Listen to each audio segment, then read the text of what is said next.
In this video today, we're going to talk about what happens when an appraisal goes wrong. Now, if you haven't seen my first video, which explains the ins and outs of a home appraisal, go ahead and watch that video and then pop back over here and watch this one. All right, let's get started. Hello, my name is Sara.dalicandro and I'm a real estate agent in Eastern Massachusetts. If you are in the market to buy a home, sell a home, rent, or invest, I can help you.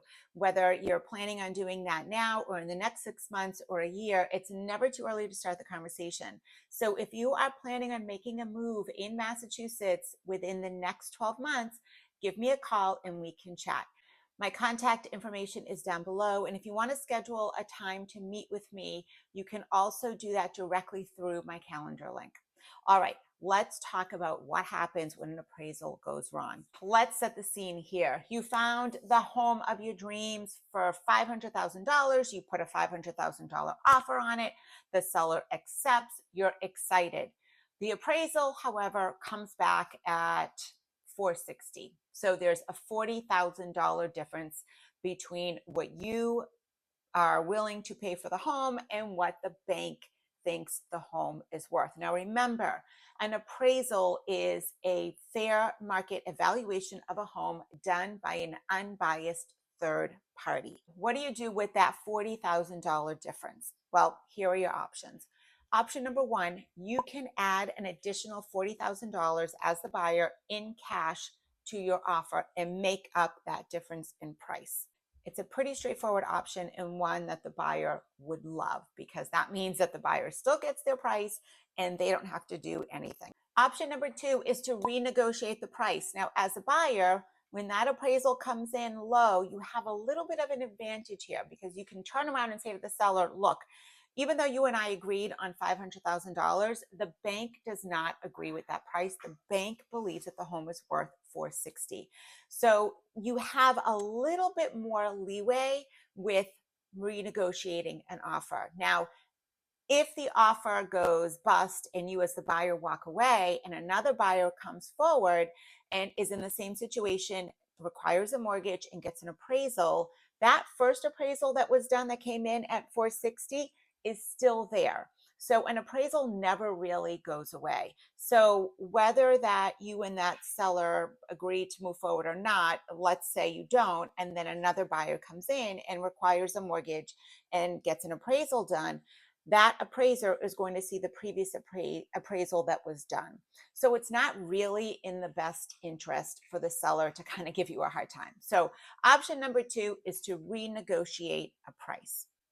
Option number three, which kind of piggybacks on option number two, is when you are renegotiating, you can ask the seller to come down to that $460,000 price. Or what often happens is the seller and the buyer meet somewhere in the middle. So maybe you as the buyer add an additional $20,000 in cash to the home and the seller lowers the price another $20,000. That's usually what happens and it kind of makes both parties happy. The next option is to go back to the appraiser and challenge the appraisal, essentially ask for another appraisal to be done. And even though it's something that you can do as a buyer and a seller, it rarely works out, but it's not impossible. I've had that happen where I've had a buyer come in, put an offer on a home, the appraisal came back low. We did ask for a second appraisal and we were able to get that home to appraise.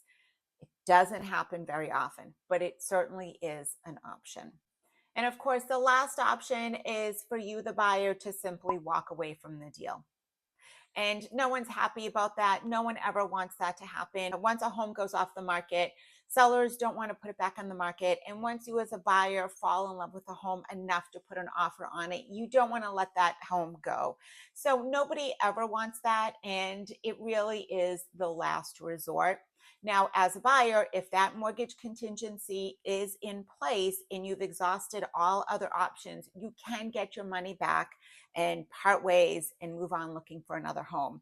But you need to make sure that all your ducks are in a row prior to doing that. And the way to make sure that all your ducks are in a row and that the money you've put down is protected is by having a good real estate agent by your side and can see potential potholes in the home buying process. If you have questions about the appraisal process and what happens if a home doesn't appraise that I didn't cover in this video, put them in the comments below. I always read the comments and I always respond. All right, if you like this video, you got some value out of it, go ahead and hit that thumbs up. And as always, I appreciate a subscribe and clicking that little bell so you get notified whenever a new video drops. Thanks for stopping by, and I'll see you soon.